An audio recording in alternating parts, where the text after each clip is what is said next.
یہ الزام مکمل غلط. یہ تو بھارت کا حصہ ہے. 25 سے 30 ملین ایکڑ فیٹ پانی آتا ہے.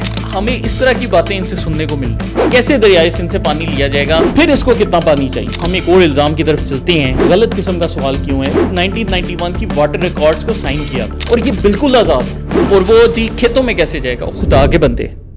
سیاسی میدان کی ہر بڑی خبر سے آگاہ رہنے کے لیے ہمارے چینل آزاد سیاست کو سبسکرائب کریں اور بیل آئیکن کو پریس کریں. السلام علیکم بھائیو بہنوں, میں ہوں ڈاکٹر فرحان ویرک اور آپ دیکھ رہے ہیں دا بریفنگ روم. اور آج کا شو ہمارے لیے بڑا اہم ہے کیونکہ آج ہم ایک ایسے ٹاپک کے اوپر بات کرنے جا رہے ہیں جس کے اوپر آپ نے سوشل میڈیا پر بہت زیادہ سنا ہوگا. جی ہاں, یہ ٹاپک ہے نو کینالز آن سندھ. تو حالیہ کچھ عرصے میں ہمیں سوشل میڈیا پر اس ٹاپک کی بڑی بازگشت سنائی دے رہی ہے. جو سندھی قوم پرست ہمارے بھائی ہیں وہ بالخصوص اس کو لے کر بار بار یہ بات کر رہے ہیں کہ جی پنجاب ہمارے حصے کا پانی چھین رہا ہے, چولستان کو سیراب کیا جا رہا ہے, سندھ سے پانی چھینا جا رہا ہے. تو آج اس پورے واقعے کی, اس پورے الزامات کی کیا حقیقت ہے, ہم اس کے متعلق مکمل ریسرچ آپ کے سامنے رکھیں گے. اور یہ ریسرچ کرنے کے لیے ہماری پوری کوشش رہی کہ وہ سندھی قوم پرست رہنما جو کہ اس معاملے پر تقریریں کر رہے ہیں ہم ان کی باتیں بھی سنیں, وہ سندھی دانشور جو کہ اس معاملے کو بار بار اچھال رہے ہیں ہم ان کی باتیں بھی سنیں. تو باری باری ہم ان کی ساری باتوں کا جواب دینے کی بھی کوشش کریں گے اور ان کے جتنے الزامات ہیں ان کو بھی دہرائیں گے تاکہ آپ کو پتہ چلے کہ تصویر کے دونوں رخ کیسے ہیں. تو سب سے پہلے آ جاتے ہیں اس پروجیکٹ کے اوپر. تو بنیادی طور پر یہ جو پروجیکٹ بن رہا ہے یہ گرین پاکستان انیشیٹو کے تحت بن رہا ہے. اور گرین پاکستان انیشیٹو کیا ہے کہ چولستان میں چونکہ پاکستان کے پاس ایک بہت بڑا صحرائی علاقہ ہے تو ہم نے اس رقبے کو زرخیز کرنا ہے اور اس کو زراعت کے قابل کرنا ہے تاکہ وہاں سے پاکستان اپنی جو فوڈ سیکیورٹی ہے اس کو مکمل کر سکے. اب حالیہ کچھ عرصے میں آپ نے دیکھا کہ پچھلا جو دور بھی تھا حکومت کا اس میں پاکستان کو باقاعدہ گندم باہر سے امپورٹ کرنا پڑی. اور پاکستان کو چونکہ ہم ایک زرخیز ملک کہتے ہیں تو ہمارے لیے ایک بڑا شرم کا مقام تھا کہ ہم باہر سے گندم امپورٹ کر رہے ہیں اور پاکستان میں کیا اتنی بھی استطاعت نہیں کہ ہم جو اپنے اجناس ہیں اپنے ملک سے پورے کر سکیں. اور پھر اس کے علاوہ آپ نے یہ بھی سنا ہوگا کہ پاکستان میں جی کاٹن کی پیداوار کافی کم ہو گئی. اس طرح مختلف فصلوں کے متعلق یہ باتیں وقتاً فوقتاً اڑتی رہتی ہیں. تو اب آتے ہیں سب سے پہلے یہ گرین پاکستان انیشیٹو کے اوپر کہ یہ انیشیٹو کیا ہے. تو آرمی چیف نے جب SIFC بنائی تو اس کے تحت یہ پروجیکٹ لانچ کیا گیا اور اس پروجیکٹ کا مقصد یہ تھا کہ کارپوریٹ فارمنگ کی جائے. اب کارپوریٹ فارمنگ کیا ہوتی ہے کہ دوستو دیکھیں, ایک جو صحرائی علاقہ ہے جہاں پر کوئی کسان جا کر فصلیں اگا ہی نہیں سکتا تو وہاں پر بڑی بڑی کمپنیوں کو یہ دعوت دی جاتی ہے کہ آپ آئیں اس صحرائی علاقے کو زیر کاشت بنائیں, اس کو زرخیز بنائیں اور اس کو زرخیز بنانے کے بعد جو فصل ہوتی ہے اس سے آپ لوگ منافع کمائیں. ریاست آپ کو اس کا مکمل موقع دے رہی ہے. اس سے کیا ہوگا کہ ریاست کے پاس یہ جو غذائی اجناس ہیں یہ بھی آ جائیں گی, ان کمپنیوں کو بھی منافع ہوگا اور پاکستان میں جو کھانے پینے کی چیزیں ہیں ان کی قیمتیں بھی کم ہوتی جائیں گی. تو اب یہ جو کام ہے یہ عام کسان نہیں کر سکتا. اگر عام کسان نے کرنا ہوتا تو وہ تو ان صحراؤں کو پہلے ہی سیراب کر چکا ہوتا. تو اس کام کے لیے بڑی بڑی کمپنیاں درکار ہوتی ہیں. میں آپ کو اس کی ایک مثال دیتا ہوں کہ میں نے جہانگیر خان ترین صاحب کے ساتھ کافی عرصہ کام کیا اور میں ان کو ہمیشہ وہ سمجھتا تھا کہ جی وہ انڈسٹریلسٹ ہیں, انہوں نے جی بڑا وہ چینی کے اوپر جی کام کیا ہے. لیکن مجھے اس بندے کا اصلی علم اس وقت ہوا جب میں رحیمیہ رہان گیا اور وہاں پر چنی گوٹھ کا علاقہ ہے جہاں پر ان کے گنے کے کھیت دیکھے. اب آپ اندازہ کریں کہ یہ چھنی گوٹھ وہ علاقہ ہے جہاں پر زمین اگر بندہ دیکھ لے تو بندہ تصور ہی نہیں کر سکتا کہ یار ادھر بھی جو سے فصلیں اگیں گی اور گنا پیدا ہوگا, لیکن وہاں پر گنوں کے کھیتوں کے کھیت اگے ہوئے ہیں. اب یہ سب کیسے ممکن ہوتا ہے کہ وہ جو علاقہ ہے وہ سارا اوبڑ کھابڑ ہے, وہ ریتیلا علاقہ ہے, وہاں پر فصلوں کا تصور بھی نہیں کیا جاتا, تو وہاں پر باہر سے مشینیں امپورٹ کی جاتی ہیں. تو پورے ایریے کا ایک ٹوپوگرافک سروے کیا جاتا ہے. پہلے اس کی ایک مشین ہوتی ہے وہ پورے ایریے کا سروے کرتی ہے, پھر وہ بڑی بڑی وہ 720 ہارس پاور کی لیولر مشینیں ہوتی ہیں جو پوری گراؤنڈ کو لیول کرتی ہیں تاکہ کل کو جب آپ پانی دیں تو وہ پوری جو زمین ہے وہ ایک ہی لیول کے اوپر ہو, وہاں پر پانی دیا جا سکے. پھر وہ زمین بڑی سخت ہوتی ہے تو اس کو زیر کاشت لانے کے لیے اسپیشل مشینری چاہیے جو کہ بڑی طاقتور ہوتی ہے. لیکن فرق پڑتا ہے کہ ایک مرتبہ اگر آپ اس زمین کو زرخیز بنا لیں تو پھر آپ کے لیے یہ پروسیس وقت کے ساتھ ساتھ آسان ہو جاتا ہے اور آپ کے لیے پورا وہ جو ایریا تھا 25,000 ایکڑ کا اس کو ترین صاحب نے قابل کاشت بنایا. اب یہاں پر یہ جو پروجیکٹ ہے اس کا بھی بنیادی مقصد یہ ہے کہ ہم چولستان کی جو بنجر زمین ہے اس کو زیر کاشت لا سکیں تاکہ پاکستان کا جو غذائی مسئلے ہیں وہ حل ہو سکیں. اب اس کے اوپر پاکستانی ریاست نے محفوظ شہید کینال بنانے کا فیصلہ کیا. یہ جو فیصلہ تھا جولائی 2023 میں کیا گیا اور یہ جو کینال ہے یہ 176 کلومیٹر لمبی کینال ہے. اب اس کینال کا پاکستان کو کیا فائدہ ہے کہ اس سے 12 لاکھ ایکڑ جو زمین ہے, جو بنجر زمین ہے, جو ہمارے کسی کام کی نہیں, وہ زمین اب زرخیز ہو جائے گی. اب اس کے لیے پاکستان نے جو انسپائریشن ڈرا کی وہ کس سے ڈرا کی کہ انڈیا میں اندرا گاندھی نے اپنے دور میں جب پاکستان میں یہ سنتاس کا معاہدہ ہو گیا اور ہم نے جو 3 دریائیں ہیں وہ بھارت کو لکھتی ہے, تو اندرا گاندھی نے فیصلہ کیا کہ ہم جی راجستھان میں بھی اندرا گاندھی نام کی ایک کینال بنائیں گے اور اس کینال سے راجستھان کے لوگوں کو فائدہ پہنچائیں گے, وہاں کی جو بنجر زمینیں ہیں ان کو زرخیز بنائیں گے. اب اندرا گاندھی نے اس فیصلے سے 3.1 ملین ایکڑ جو زمین تھی جو بنجر تھی اس کو زرخیز بنایا. آج ان علاقوں کی تقدیر بدل چکی ہے اور وہ لوگ جو پہلے مطلب 30,000 کما رہے تھے وہ 90,000 سے لے کر 1.5 لاکھ روپے تک کماتے ہیں. ان کی آمدنی 3 سے 5 گنا بڑھ چکی ہے. اب اس پروجیکٹ میں کیا ہے کہ پاکستان میں جو یہ محفوظ شہید کینال بنے گی اس کے تحت جو سے 3 جو کینالز پہلے سے موجود ہیں ان کو اپ گریڈ کیا جائے گا. اب ان کینالز کا نام ہے رسول قادرآباد بلو کی اور بلو کی سلیمان کی. اس کے علاوہ 2 نئی جون سی ہیں اس کینال کی شاخیں بھی بنائی جائیں گی جن کا نام ہوگا مروٹ اور ساؤتھ مروٹ, جو کہ تقریباً 11 لاکھ ایکڑ زمین کو سیراب کریں گے.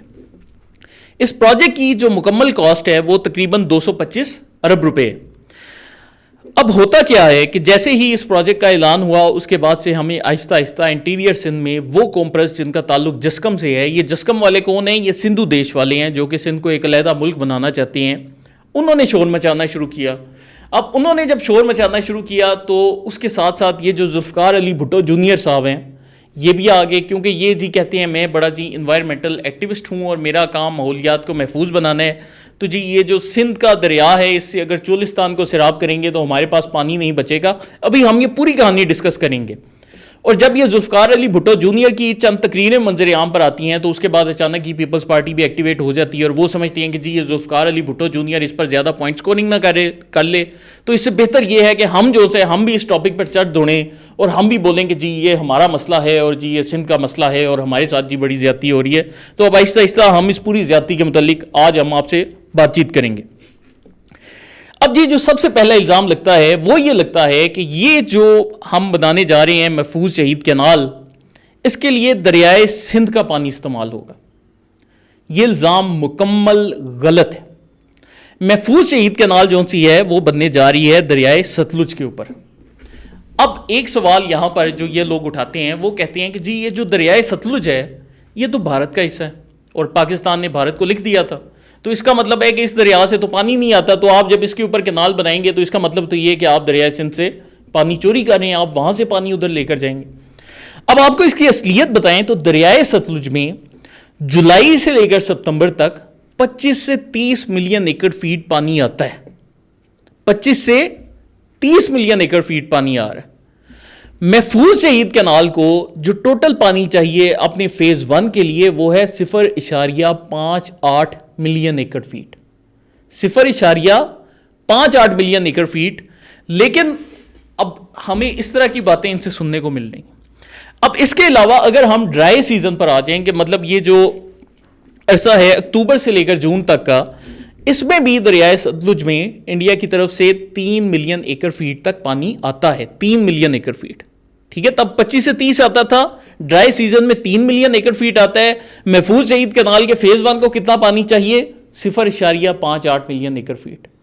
تو مجھے کوئی بندہ یہ بتائے کہ بھائی جان کیسے دریائے سندھ سے پانی لیا جائے گا جب دریائے ستلج میں اتنا پانی موجود ہے. تو اس کے اوپر میرا اپنے بال نوچنے کا دل کرتا ہے ان قوم پرستوں کی باتیں سن کے, کیونکہ ان لوگوں نے بالکل ریسرچ نہیں کی. اب اس کے آگے چلتے ہیں. چلیں ٹھیک ہے, اب ہم فرض کیا بات کرتے ہیں کہ چلیں یہ تو فیز 1 ہے نا, محفوظ شہید کینال اگر مکمل تعمیر ہو جاتی ہے, اس کی مروڈ برانچ بھی بن جاتی ہے, ساؤتھ مروڈ بھی بن جاتی ہے, پھر اس کو کتنا پانی چاہیے؟ اس صورتحال میں جو اس کو مکمل پانی چاہیے وہ ہوگا 7.1 ملین ایکڑ فیٹ.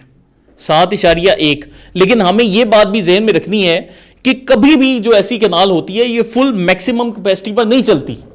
تو ہم ان تھیوری کہہ سکتے ہیں کہ جی 7.1 ملین ایکڑ فیٹ ادھر پانی چاہیے, لیکن اگر ہم اس تھیوری کے علاوہ جائیں تو ہو سکتا ہے حقیقت میں 5 یا 6 ملین ایکڑ فیٹ یہاں کی ٹوٹل ریکوائرمنٹ ہو. دریائے ستلج کا اگر ہم ایوریج بھی نکالیں واٹر فلو کا تو وہ تقریباً 5 ملین ایکڑ فیٹ ایوریج نکلتی ہے.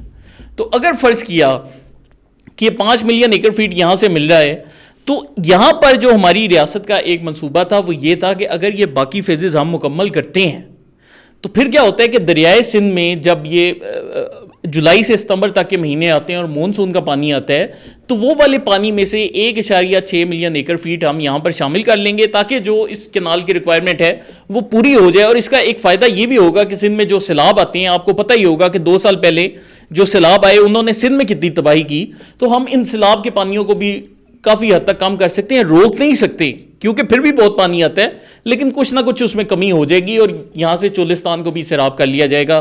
لیکن نہیں, ہمارے کمپریس جون سے ہیں وہ یہ بات سننے کو تیار ہی نہیں. تو اگر ہم تھیوریٹیکل بیسس پر بات کریں تو ابھی جو دریائے ستلج میں موجودہ صورتحال میں پانی بہتا ہے, محفوظ شہید کینال میں اس پانی کا صرف 13% پانی استعمال ہوگا. جو باقی دریائے ستلج کا پانی ہے وہ سارا کا سارا دریائے سندھ میں جائے گا اور وہاں سے کدھر جائے گا, سمندر میں جائے گا اور وہاں پر جا کر ضائع ہو جائے گا.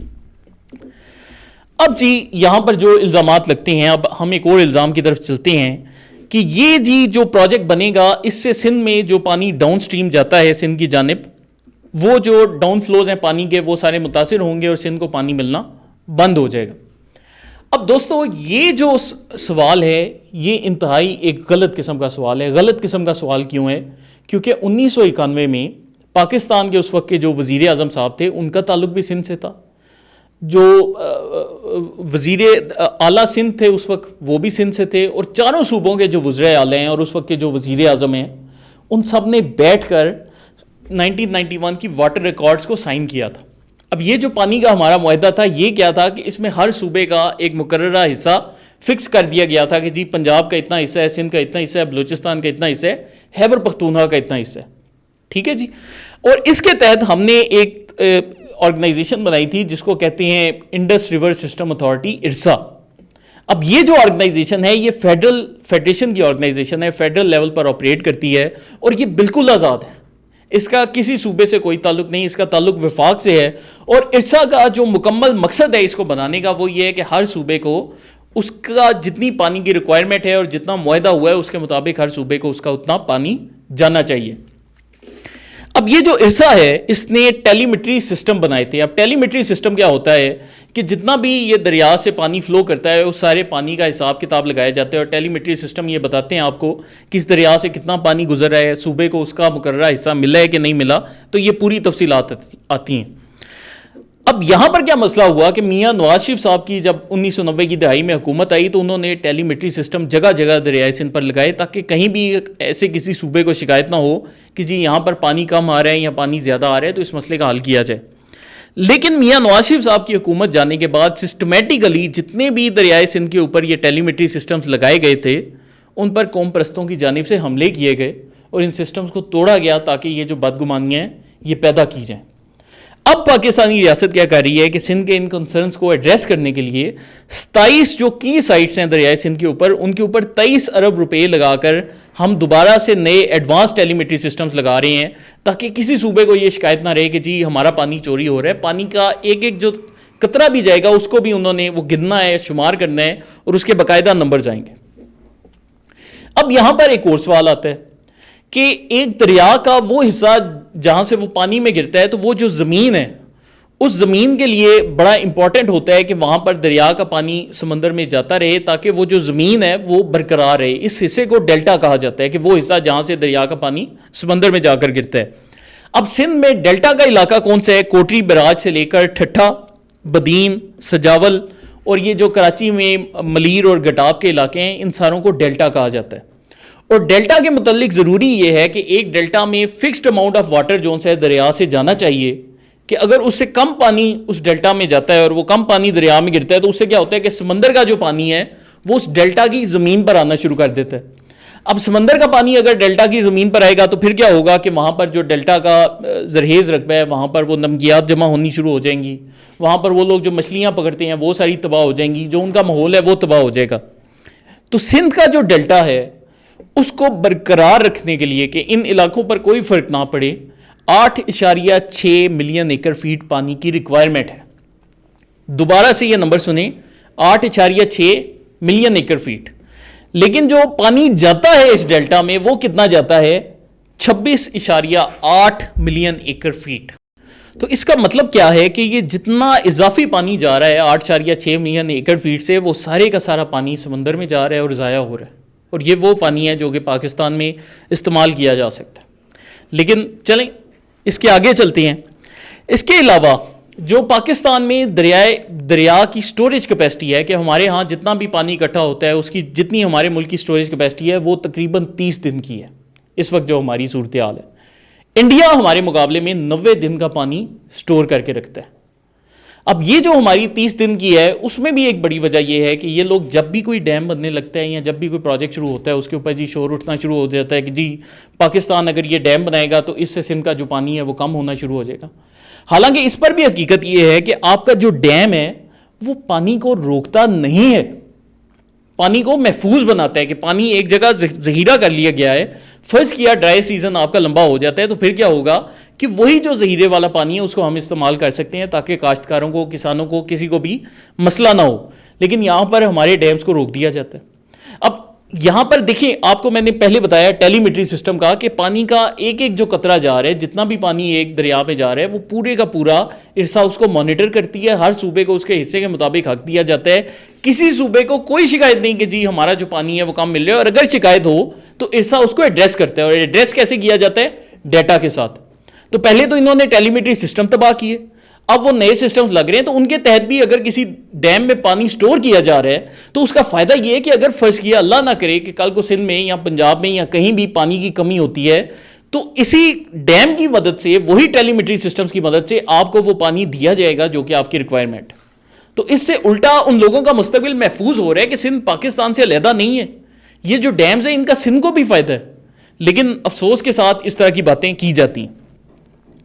اب جی جو تیسرا آبجیکشن ہے میں اس کی جانب بھی آتا ہوں. وہ جی کہتے ہیں کہ یہ جو محفوظ شہید کینال میں 0.58 ملین ایکڑ فیٹ پانی جا رہا ہے اس سے سندھ کا حصہ کم ہوگا. تو اس کے متعلق ہم آپ کو پہلے بتا دیں کہ ارسا نے, جو کہ انڈیپینڈنٹ تنظیم ہے, وفاق کی تنظیم ہے, جس کا چاروں صوبوں سے منظوری کے بعد پروجیکٹ کرتی ہے, اس نے باقاعدہ اس کو NOC ایشو کیا. اور ہماری جو نیشنل واٹر پالیسی ہے جس پہ ہر پارٹی کا اتفاق ہے, پیپلز پارٹی کا بھی اتفاق ہے, PMLN کا بھی اتفاق ہے, انہوں نے بھی اس کی منظوری دی ہے. اور ہم نے آپ کو پہلے بتایا بھی کہ دریائے ستلج میں اس سے کہیں زیادہ پانی آتا ہے, لیکن افسوس کے ساتھ اس طرح کی باتیں کی جا رہی ہیں. اب یہ جب پروجیکٹ چلے گا تو اس سے کیا فائدہ ہوگا, 12 لاکھ ایکڑ جو زمین ہے وہ زرخیز بن جائے گی, وہاں سے ہماری جو فوڈ سیکیورٹی ہے وہ پوری ہو سکتی ہے, کارپوریٹ فارمنگ پوری ہوگی, پھر ان علاقوں کی تقدیر بدلے گی, وہاں پر پرندے آئیں گے, جانور آئیں گے, بایو ڈائیورسٹی پیدا ہوگی.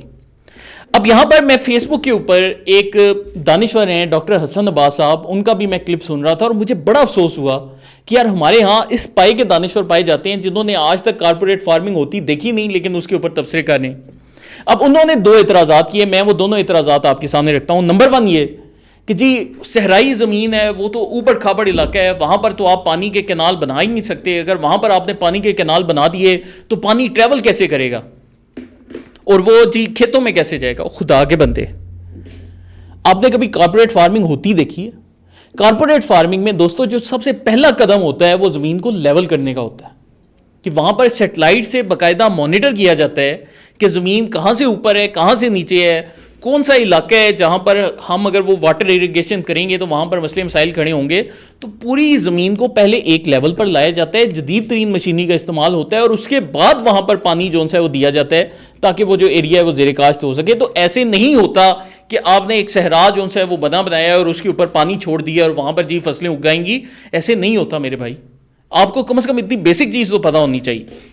لیکن اس کے ساتھ ہی انہوں نے جو دوسرا حوالہ دیا وہ انہوں نے بولا کہ جی بھارت نے راجستھان میں پروگرام شروع کیا تھا اور اتنا عرصہ گزر گیا اور بھارت کا پروگرام فیل ہو گیا. بھائی کدھر فیل ہوئے, کیا آپ نے اس کے اوپر تحقیق کی ہے؟ جو کہ مجھے یقین ہے کہ انہوں نے نہیں کی ہوگی, کہ ہمارے ہاں جی بس جی اینک لگائی, نام کے ساتھ ڈاکٹر لگایا, جی ہمیں سب پتہ ہے.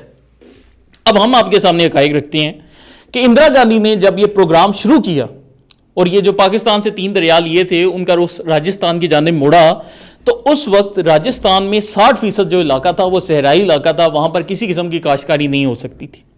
ٹھیک ہے جی.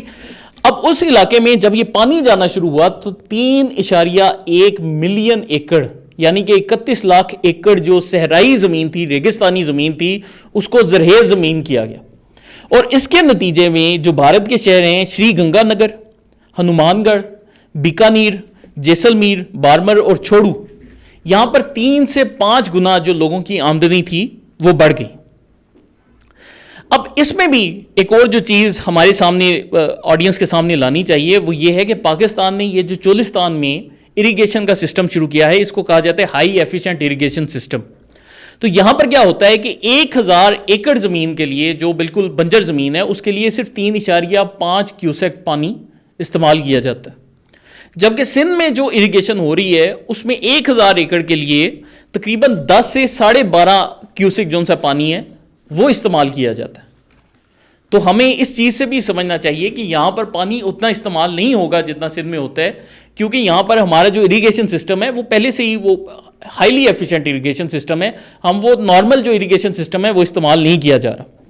پھر ایک جو آخری اعتراض میں آپ کے سامنے رکھنا چاہتا ہوں وہ جی یہ لوگ کہتے ہیں کہ جی جو فصلوں کی کاشت کا موسم سیزن ہوتا ہے وہ تو جی ڈرائی سیزن ہوتا ہے کہ جی اس میں تو پانی دریائے ستلج میں کم آ رہا ہے, اور وہ کم پانی آنے کی وجہ سے جون سا ہے وہ شروع کی جب انہیں کاشت کرنی پڑے گی تو یہ سارا پانی دریائے سندھ سے لیں گے. یہ بھی غلط بات ہے. جیسا کہ میں نے آپ کو بتایا کہ اس کینال کے فیز 1 میں صرف 0.58 ملین ایکڑ فیٹ پانی استعمال ہونے ہیں, اور دریائے ستلج میں جو بھارت سے ڈرائی سیزن میں پانی آتا ہے وہ بھی تقریباً 3 ملین ایکڑ فیٹ ہے.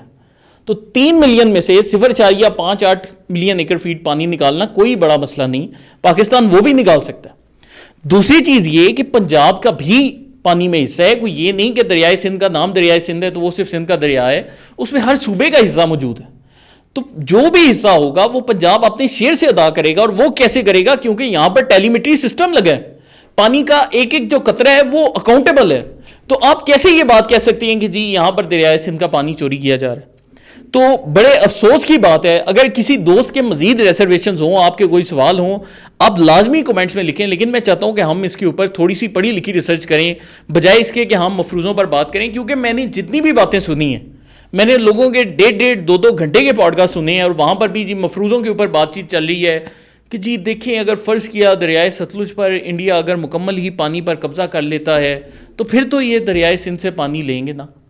بھائی وہ کیسے قبضہ کر سکتے ہیں؟ ابھی بھی دیکھیں کہ آپ کا جب ویٹ سیزن آتا ہے تو 25 سے 30 ملین ایکڑ فیٹ پانی جو ہے وہ دریائے ستلج سے بہہ کے آ رہا ہے. تو یہ وقت کے ساتھ ساتھ پاکستان یہ چیزیں اپنی بہتر کر سکتا ہے, اریگیشن بہتر کر سکتا ہے. تو بجائے اس کے کہ آپ کسی کا فائدہ ہونے دیں, نہ آپ اپنا بھلا ہونے دیتے ہیں نہ کسی دوسرے کا بھلا ہونے دیتے ہیں. تو عجیب و غریب سی سوچ ہے, اور اس سوچ کے پیچھے جو بنیادی وجہ ہے وہ یہ قوم پرستی کا کیڑا ہے. وہی قوم پرستی کا کیڑا جو کہ ہمیں بلوچستان میں ہی نظر آتا ہے, وہی جو کبھی کبھی ہمیں پنجاب کے بھی بعض علاقوں میں ہمیں نظر آ جاتا ہے, وہی جو ہمیں خیبر پختونخوا میں نظر آتا ہے. تو ایک مرتبہ ذرا یہ سوچیں کہ قائد اعظم نے جب پاکستان کو بنایا تھا تو ہمارا جو نظام تھا وہ اسلامک جو سے سوشلزم کے اوپر مبنی ہے. اسلامک سوشلزم کیا ہے کہ میں چاہوں تو میں چونکہ سیالکوٹ کا رہائشی ہیں تو میں اپنے علاقے کے لوگوں کو بہت زیادہ بھڑکا سکتا ہوں. یہ بھڑکاؤ باتیں کرنا کوئی مشکل کام نہیں. میں سیالکوٹ کے لوگوں کو بولوں کہ جی آپ کے پاس انڈسٹریز ہیں, آپ کے پاس فیکٹریز ہیں, آپ کے جو پیسے ہیں وہ پاکستان کی GDP کو کرتے ہیں, اور ان پیسوں کو سیالکوٹ میں استعمال ہونا چاہیے. یہاں پر سڑکیں بننی چاہیے, برج بننے چاہیے, اسکول بننے چاہیے, باہر کی یونیورسٹیاں بننی چاہیے. ہمارا پیسہ جو سے ہے وہ جا کر جی لیا, راجن پور, ان اضلاع میں کیوں استعمال ہو رہا ہے, حالانکہ ہم پنجاب کی بہت بڑی GDP کا حصہ ادا کرتے ہیں. تو یہ جو سوچ ہے یہ پاکستان کے بنیادی اصولوں کے خلاف ہے کہ یہاں پر اسلامک سوشلزم ہے کہ اگر ہم کچھ اچھا کر رہے ہیں اور باقی شہروں سے بہتر کر رہے ہیں تو ہمارا فرض ہے کہ ہم ان شہروں کو بھی اٹھائیں جو کہ اتنا اچھا پرفارم نہیں کر رہے, ہم اپنے حصے میں سے کچھ حصہ ان کو دیں تاکہ کل کو وہ بھی پرفارم کریں. تو ایک جو ملک ہے وہ اس سوچ کے اوپر چلتا ہے, نہ کہ اس سوچ کے اوپر کہ جی ہمارا پورا ہونا چاہیے، باقی سارے بھاڑ میں جائیں، جو ان کی سوچ ہے کریں جی، ہمارا کسی صوبے سے کوئی تعلق نہیں ہے ایسی کی تیسے. تو یہ بڑی افسوسناک چیز ہے، لیکن میں چاہتا ہوں کہ یہ چیز ہمارے سامنے ہائی لائٹ ہو. تو امید ہے کہ اس کے اوپر میں نے جتنے آپ کے کنسرنز ہیں ان کو ایڈریس کیا، اور اگر کسی کے ویلڈ سوال ہیں آپ لازمی کمنٹس میں کریں. انشاءاللہ ہماری کوشش ہوگی کہ اس پر تحقیق کریں تاکہ کسی کے ساتھ ظلم و زیادتی نہ ہو. اس کے ساتھ ہی آج کے شو کا اختتام کرتے ہیں. اگر آپ کو ہمارا شو پسند آیا ہو تو کمنٹس میں اپنی رائے کا اظہار ضرور کریں، اور آزاد سیاست کے چینل کو لائک، سبسکرائب اور شیئر کرتے جائیں. بہت شکریہ.